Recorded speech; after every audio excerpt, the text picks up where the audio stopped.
Hello people BD এক্সের পক্ষ থেকে পিএইচপি ভিডিও টিউটোরিয়ালসে আপনাদের সবাই ওয়েলকাম জানাইতেছি আমি ফয়সাল আহমেদ। সো আজকের ভিডিও টিউটোরিয়াল আমরা শিখব কীভাবে আমাদের পিএইচপি ফাইল ক্রিয়েট করতে হয় এবং পিএইচপি ফাইল রান করতে হয় আমাদের ব্রাউজারে। সো লাস্ট ভিডিও টিউটোরিয়াল আপনারা নিশ্চয়ই জানছেন কীভাবে এক্সাম্প ইনস্টল করতে হয়, অর্থাৎ আমাদের পিসিতে ওয়েব সার্ভার ইনস্টল করতে হয়, দেন এটার মাধ্যমে আমরা কীভাবে আমাদের ফাইলগুলো কোথায় সেভ করতে হবে এবং কীভাবে সেটাকে অ্যাক্সেস করতে হবে সেই সম্পর্কে আমরা দেখেছি। সো আজকের টিউটোরিয়াল আমরা দেখব কীভাবে আমাদের ফাইলগুলো ক্রিয়েট করা হয়, পিএইচপি ফাইলগুলো ক্রিয়েট করা হয়। অ্যান্ড পিএইচপি ফাইল অর্থাৎ পিএইচপি কোডিংয়ের ক্ষেত্রে আমাদেরকে কোনো এক্সট্রা ডেভেলপিং এনভায়রনমেন্ট তৈরি করতে হবে না, যেমন আমাদের বিভিন্ন কম্পিউটার প্রোগ্রামের ক্ষেত্রে ইউজ করতে হয় সি প্লাস প্লাস অথবা জাভার ক্ষেত্রে আমাদেরকে এক্লিপস অথবা কোড ব্লকস অথবা দেভ সি প্লাস প্লাস এইসব ইউজ করতে হয়। বাট পিএইচপির ক্ষেত্রে আমাদের এই ধরনের কোনো কিছু ইউজ করতে হয় না, জাস্ট আমরা নর্মালি নোটপ্যাডের মাধ্যমে করতে পারি। এবং আগের টিউটোরিয়ালে আপনাদেরকে আমি যে কথাটা বলতে ভুলে গেছি সেটা হচ্ছে আমরা জাস্ট নর্মালি নোটপ্যাডের মাধ্যমে করতে পারি। আমি যদিও নোটপ্যাড ওপেন করে রেখেছিলাম, বাট আপনাদেরকে বলতে ভুলে গেছি অথবা মাথা থেকে সরে গেছিলো। এক্সাম নিয়ে বেশি এক্সাইটেড ছিলাম। সো আজকে সেটা বলতেছি। যে কথাটা বলতে চাইছিলাম সেটা হচ্ছে নোটপ্যাডের মাধ্যমে আমরা জাস্ট সিম্পলি আমাদের পিসির সাথে যে নর্মাল নোটপ্যাডটা আছে সেটার মাধ্যমে আপনারা দেখতে পাচ্ছেন নর্মাল নোটপ্যাড হচ্ছে এটা, সেটার মাধ্যমে আমরা কোডিং করতে পারি, পিএইচপি কোডিং। বাট এইখানে একটু সাদা কালো টাইপের, ব্যাপারটা এক্স্যাক্টলি মিলে গেছে সাদা এবং কালো, বাট আসলে ব্যাপারটা কালারলেস অথবা সাদা কালো বলা যেতে পারে অথবা সিম্পল বলা যেতে পারে, বেশি সিম্পল। এবং এই জিনিসটা আমাদের কাছে খুব বেশি হেল্পফুল হবে না। আমরা কোডিংয়ের ক্ষেত্রে কোনো ভুল টুল হলে ছোটোখাটো ভুলগুলো আমরা ধরতে পারবো না এই সাদা কালো কোডিংয়ের ফলে। সো আমি যেটা প্রিফার করি পার্সোনালি সেটা হচ্ছে নোটপ্যাড প্লাস প্লাস, অথবা আপনারা কনটেক্সট ইউজ করতে পারেন নামের একটা নোটপ্যাড আছে, অথবা টেক্সট এডিটর আছে বলা যেতে পারে। টেক্সট এডিটরটা আপনারা ইউজ করতে পারেন, অথবা নোটপ্যাড প্লাস প্লাস ইউজ করতে পারেন, অথবা আপনারা যারা একান্তই নোটপ্যাড ইউজ করতে যাচ্ছেন তারা নর্মাল নোটপ্যাডটা ইউজ করতে পারেন। সো বেসিক্যালি আলাদা কোনো এক্সট্রা কিছু কোনো সফটওয়্যার দরকার নেই, জাস্ট এক্সাম বাদে। বাট আমি আপনাদেরকে রেকমেন্ড করতেছি আপনারা অবশ্যই নোটপ্যাড প্লাস প্লাস ইনস্টল করে নেবেন, এবং এক্ষেত্রে আমাদের অনেকখানি সুবিধা হবে কোডিং করার ক্ষেত্রে, এবং আপনারা একটু পরে দেখতে পাবেন কী ধরনের সুবিধা হয়। সো এক্ষেত্রে আমাদেরকে যেটা করতে হবে সেটা হচ্ছে ফাইলগুলো কোথায় সেভ করতে হবে আপনাদেরকে আগেই দেখানো হয়েছে। আমরা সেভ করবো হচ্ছে আমাদের এইচটি ডক্সে, আমাদের ফাইল এইচটি ডক্স এই জায়গাটা আমরা সেভ করবো। সো এখানে সেভ করার সময় আমাদেরকে ধরা যাক আমরা নোটপ্যাড আপনারা ওপেন করেছেন, দেন নোটপ্যাড ওপেন করার পরে আমাদেরকে জাস্ট সিম্পলি আপনার সিটিআরএল অল্টার এস প্রেস করতে পারেন একসাথে তিনটা, অথবা জাস্ট ফাইলে ক্লিক করে আপনারা এখানে নিউ ক্লিক করার মাধ্যমে নতুন একটা ফাইল ওপেন করতে পারেন। এখানে আপনারা দেখতে পাচ্ছেন নতুন একটা ফাইল ওপেন হয়েছে। সো দেন এখানে আমরা আমাদের কোডিংগুলো করবো, দেন এটাকে আমরা সেভ করবো হচ্ছে save as CTRL alter S দেওয়ার মাধ্যমে আপনারা সেভ করতে পারেন, অথবা জাস্ট এখান থেকে ফাইল থেকে ক্লিক করে সেভ এজ দিতে পারেন। সেভ এজ ক্লিক করলে আপনাদের অপশনগুলো চলে আসবে। সো আমরা কম্পিউটার্স সি এক্সাম্প এইচটি ডক্স, অ্যান্ড আবারও বলতেছি আপনাদের সবার যে একই হবে তা নয়, বাট আমি আপনাদেরকে অবশ্যই রেকমেন্ড করবো আপনারা যেন জাস্ট সিতে বাইরে এক্সামটা ইনস্টল করেন, বাইরের ডিরেক্টরিতে, জাস্ট এক্সাম নামের একটা ডিরেক্টরিতে, এবং আপনাদের ফাইলগুলো এইচটি ডক্সে রাখেন। এটা আমাদের টিউটোরিয়ালগুলোর জন্য আপনাদের সুবিধা হবে। সো জাস্ট এখানে আমরা সেভ করবো। সো সেভ করার ক্ষেত্রে আপনারা চেষ্টা করবেন ইন্ডেক্স নামটা দিতে। সো আমরা ইন্ডেক্স নাম দিয়ে তৈরি করি, ইন্ডেক্স, অ্যান্ড আপনারা দেখতে পাচ্ছেন অলরেডি একটা ইন্ডেক্স ফাইল চলে আসছে আমার এখানে। সো আমরা অন্য একটা নাম দিয়ে তৈরি করি, বাট বেসিক্যালি আপনারা চেষ্টা করবো ইন্ডেক্সের মাধ্যমে সেভ করতে, সেক্ষেত্রে আমাদেরকে লোকাল হোস্ট দেওয়ার মাত্র চলে আসবে। সো ধরা যাক আমাদের টিউটোরিয়াল নামের একটা ফাইল হিসেবে তৈরি করি।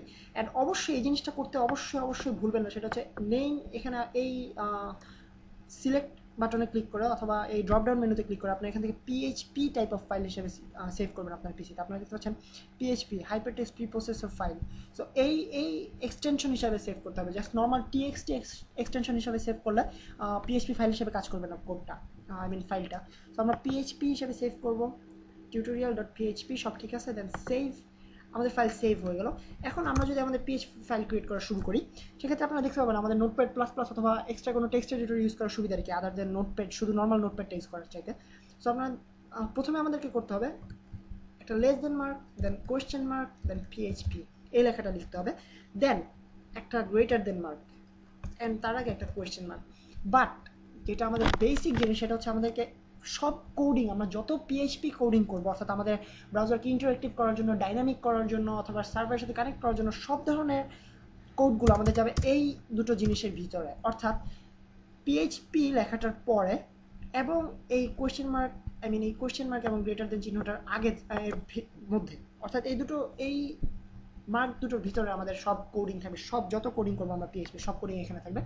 এবং এর সাথে লিঙ্ক করানোর জন্য অন্যান্য কোডগুলো আমরা এইচটিএমএল এর মাধ্যমে ইউজ করবো, অথবা জাভাস্ক্রিপ্টের মাধ্যমে ইউজ করবো, বাট পিএইচপি কোডিংগুলো বেসিক্যালি এর মধ্যে থাকবে। দেন আমরা আপনারা যারা এইচটিএমএল শিখেছেন অথবা শিখেননি তাদের জন্য বলতেছি, আপনারা এখানে এইচটিএমএল কোডিং করতে পারেন, অথবা আপনারা শুরুতে এইচটিএমএল কোডিং করে পরবর্তীতে পিএইচপি ইউজ করতে পারেন। সো বেসিক্যালি আপনারা যারা পিএইচপি শিখেননি, আশা করি আপনারা পিএইচপি শিখে নেবেন, এবং আমার ওয়েবসাইটে কুল এবং চরম সব ভিডিও টিউটোরিয়ালস আছে এইচটিএমএল এর উপরে, এবং আপনারা ফলো করবেন। আশা করি প্রো একজন ওয়েব ডেভেলপারে পরিণত হবেন, এবং আপনারা দেন আমাদের এই পিএইচপি সিরিজটা ফলো করতে পারেন। এখানে আপনাদেরকে পিএইচপি সম্পর্কে টোটাল একটা বেসিক আইডিয়া দেওয়া হবে, এবং এক্সট্রা কিছু এক্সটেনশন সম্পর্কে অথবা হায়ার ক্লাস পিএইচপি প্রোগ্রামিং সম্পর্কে আপনাদেরকে শেখানো হবে আশা করি। সো পিএইচপি কোডিং আমরা ফিরে যাই। আমরা এখানে শিখতেছিলাম কীভাবে আমাদের প্রথম ফাইলটা আমরা ক্রিয়েট করবো। সো ধরা যাক আমরা বেসিক্যালি গতানুগতিকভাবে আমরা দেখে আসছি যে নর্মালি যে কোনো প্রোগ্রামিং ল্যাঙ্গুয়েজ সেখানে শুরুতে আমরা একটা জিনিস করি, সেটা হচ্ছে আমরা কীভাবে স্ক্রিনে প্রিন্ট আউট করতে পারি কোনো লেখা। সো এক্ষেত্রে আমাদেরকে ধরা যাক আমরা একটু গতানুগতিক ধারা থেকে একটু বেরিয়ে আসি। সেটা হচ্ছে ধরা যাক আমরা একটা ফাইল ইউজ করতে চাইছি, সেটা হচ্ছে পিএইচপি ইনফো। সো আমি যদি এই ফাংশনটা ইউজ করি, এটা হচ্ছে একটা ফাংশন, আপনারা যারা অন্য কোনো প্রোগ্রামিং ল্যাঙ্গুয়েজ ইউজ করেনি তাদের জন্য বলতেছি, এটা হচ্ছে একটা ফাংশন।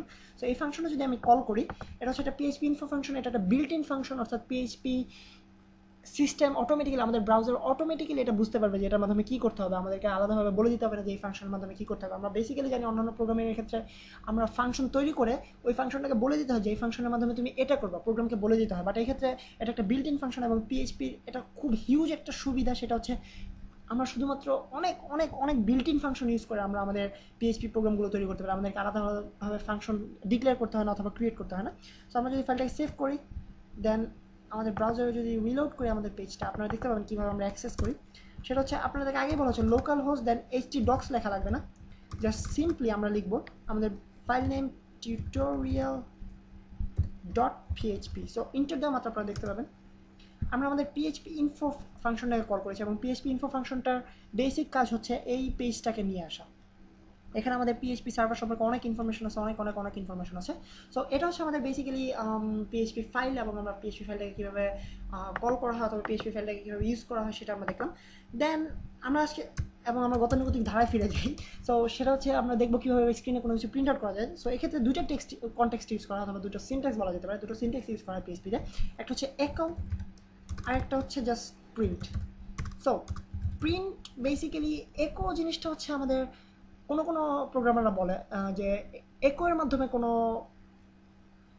আমরা যদি কোনো টেক্সট প্রিন্ট আউট করি স্ক্রিনে, সেক্ষেত্রে জিনিসটা একটু ফাস্ট হয় প্রিন্টের থেকে। অর্থাৎ প্রিন্ট এই কিওয়ার্ডটা ইউজ করার মাধ্যমে আমরা যদি আমাদের ব্রাউজারের পেজটা লোড করি, সেক্ষেত্রে আমরা দেখবো একটু স্লো হচ্ছে। বাট আমি যদি নর্মালি জাস্ট একটা জিনিস করি, সেটা হচ্ছে আমরা যদি নর্মালি একটা কোনো কিছু স্ক্রিনে প্রিন্ট আউট করি, সেক্ষেত্রে আপনারা হয়তো বা জাস্ট 1-2 লাইনের ক্ষেত্রে ব্যাপারটা চোখে পড়বে না যে আসলে ফাস্ট হচ্ছে না স্লো হচ্ছে। বাট যদি আপনারা এমন আমাদের পেজ থাকবে যেখানে আমরা হাজার লাইন থাকবে আমাদের একটা পেজে, সো সেক্ষেত্রে আমাদের হয়তো বা চোখে পড়তে পারে যে একো ইউজ করার ফলে একটু স্লো ফাস্ট হচ্ছে, বাট প্রিন্ট ইউজ করার ফলে একটু স্লো হচ্ছে, এটা চোখে পড়তে পারে। বাট আমরা যখন এখনকার মতো আপাতত আমরা ছোটোখাটো লাইন ইউজ করবো, সেক্ষেত্রে আমাদের খুব বেশি চোখে পড়বে না। এবং এই জিনিসটা সম্ভবত আসলে একটা রিউমার, আমি শিওর না ঠিক যে একো এর মাধ্যমে কি স্লো হয় অথবা প্রিন্টের মাধ্যমে ফাস্ট হয়, এই ব্যাপারটা আমি শিওর না। সো বাট আমরা সবসময় চেষ্টা করবো একো ইউজ করতে আদার দেন প্রিন্ট ইউজ করা। সো একো দেন আমাদেরকে যেটা ইউজ করতে হবে সেটা হচ্ছে সিঙ্গেল কোটেশন মার্ক অথবা double quotation mark. But basically আমি প্রিফার করি সিঙ্গেল কোটেশন মার্ক ইউজ করাটা। ডাবল কোটেশন মার্ক ইউজ করার ক্ষেত্রে আমাদেরকে কনক্যাটিনেশন অথবা আমাদের ক্যারেক্টার অ্যাভয়েডিং এইসব জিনিসগুলো ইউজ করাটা একটু টাফ হয়ে যায় আমাদের জন্য। সো আমরা চেষ্টা করবো just single quotation mark use করতে। দেন আমাদের লাইন শেষ, অর্থাৎ আমাদের এই কোডটা এখানেই শেষ, একো আমরা এই লেখাটা এখানেই শেষ করতে চাচ্ছি, এটা বোঝানোর জন্য আমাদেরকে দিতে হবে একটা semicolon mark. So semicolon mark এবং এর ভিতরে আমাদের, অর্থাৎ সিঙ্গেল কোটেশন মার্কের ভিতরে আমাদের সব কথা লাগবে। সো ধরা যাক আমরা প্রথম লাইনটা আমাদের তৈরি করি, ওই মাম্মা পিএইচপি শেখা শুরু করলাম। সো আমরা যেহেতু পিএইচপি শেখা শুরু করছি মাত্র, সো ধরা যাক আমরা বলতেছি ওই মাম্মা পিএইচপি শেখা শুরু করলাম, অ্যান্ড 3টা এক্সক্লেমেশন মার্ক, এবং আমরা খুবই এক্সাইটেড। সো আশা করি আপনারাও এক্সাইটেড পিএইচপি শেখা শুরু করতে পারে। সো আমরা যদি পেজটাকে লোড করি, আপনারা দেখতে পাবেন আমাদের স্ক্রিনে এই লেখাটা চলে আসছে, ওই মাম্মা পিএইচপি শেখা শুরু করলাম। সো টিউটোরিয়াল পিএইচপি রিলোড করলাম, তারপর দেখতে পাচ্ছেন আমাদের স্ক্রিনে এই লেখাটা চলে আসছে, সেটা হচ্ছে ওই মাম্মা পিএইচপি শেখা শুরু করলাম। দেন ধরা যাক আরেকটা জিনিস, আপনারা নিশ্চয়ই যারা ইংলিশ সম্পর্কে আইডিয়া আছে, সো ইংলিশের ক্ষেত্রে আমরা একটা জিনিস জানি। দেন ধরা যাক আমরা বলতে যাচ্ছি আই অ্যাম, সো আমরা এটা শর্ট ফর্মে লিখবো আম সো লেজি, অর্থাৎ আমি খুবই অলস। এবং আপনারা যারা জানেন না অলরেডি, আমার ওয়েবসাইটে অন্য কোনো ভিডিও টিউটোরিয়াল না দেখলে আপনারা হয়তো জানবেন না যে আমি খুবই অলস টাইপের, এবং আমি জাস্ট প্রোগ্রামের ক্ষেত্রে জাস্ট কপি পেস্ট এই জিনিসটা খুবই বেশি করি, এবং এটা খুবই অ্যানোয়িং। সো আপনারা আমার আলসামির সাথে পরিচিত হয়ে গেলেন এবং এটা জিনিসটাকে অ্যাভয়েড করার চেষ্টা করবেন। সো ধরা যাক এখন আপনারা দেখতে পাচ্ছেন যে আমাদের এই লেখাটা কালো হয়ে গেছে অটোমেটিক্যালি, বাট এই লেখাটা আমাদের গ্রে কালার আছে। সো আমাদের প্রোগ্রাম অটোমেটিক্যালি আমাদের নোটপ্যাড প্লাস প্লাস ইউজের এটা একটা সুবিধা যে এটা অলরেডি আমাদেরকে বলে দিচ্ছে যে তোমার এই প্রিন্ট আউট যেটা করতে চাচ্ছ সেটা এখানে অলরেডি শেষ হয়ে গেছে, কারণ আমি অলরেডি একটা সিঙ্গেল কোটেশন মার্ক ইউজ করেছি। সো আমি আগেই বলেছি যে সিঙ্গেল কোটেশন মার্কের ভিতরে লেখাগুলো আমাদের স্ক্রিনে প্রিন্টেড আউট হবে। সো আমি যেহেতু বাইরে লিখেছি এটা প্রিন্টেড আউট হবে না। সো আমি যদি এটাকে সেভ করে রিলোড করি, আপনারা দেখতে পাবেন প্রবলেমটা হচ্ছে, দেখতে পাচ্ছেন একটা প্রবলেম চলে আসছে যে আমি আমার কোডিংয়ের বাইরে আমি একটা লেখা লিখেছি, এই লেখাটা টোটালি কোডিংয়ের বাইরে। সো এটাকে ইউজ করার ক্ষেত্রে, অর্থাৎ আমরা যখন ইংলিশ ইউজ করবো সেক্ষেত্রে আমাদেরকে এই জিনিসটা ইউজ করতে পারতে হবে, অর্থাৎ আমরা অনেক লেখার ক্ষেত্রে এই সিঙ্গেল কোটেশন মার্কটা ইউজ করবো। সো এটা যদি আমরা মেজড আপ করে ফেলি, অর্থাৎ সেক্ষেত্রে আমাদের বারবার এরকম এরর আসবে। সো এই জিনিসটা অ্যাভয়েড করার জন্য আমাদেরকে যেটা করতে হয় সেটা হচ্ছে আমরা জাস্ট ফরওয়ার্ড স্ল্যাশ অ্যাড করি। ফরওয়ার্ড স্ল্যাশ অ্যাড করার মধ্যে আপনারা দেখতে পাচ্ছেন বাটনটা কি ইউজ করছে, ফরওয়ার্ড স্ল্যাশ, অথবা সম্ভবত শুধু স্ল্যাশ বলা হয়, এনিওয়েজ আমি জানি না ঠিক। সো আমি বলি forward slash. So forward slash use করার মাধ্যমে, এবং আমি এটাকে বলি back slash. So forward slash use করার মাধ্যমে আমি আমার প্রোগ্রামকে বলে দিলাম যে এই জিনিসটাকে তুমি অ্যাভয়েড করবো, অর্থাৎ এই জিনিসটা তোমার প্রোগ্রামের সাথে রিলেটেড কিছু না, এটা জাস্ট নর্মাল একটা টেক্সট, অর্থাৎ নর্মাল একটা বাটন জাস্ট। আমি এটা প্রোগ্রামের কনটেক্সটের সিনট্যাক্স হিসেবে ইউজ করতেছি না, সিনট্যাক্স হিসেবে আমি ইউজ করতেছি এইটাকে এবং এইটাকে। সো এখন যদি আমি পেজটা সেভ করি অ্যান্ড রিলোড করি, আপনারা দেখতে পাবেন আমার লেখাটা চলে আসছে এবং আমি সুন্দরভাবে এই জিনিসটা দেখতে পাচ্ছি, আমার সিঙ্গেল কোটেশন মার্কটাও দেখতে পাচ্ছি, যদি আমি সিঙ্গেল কোটেশন মার্কের ভিতরে তৈরি করেছি।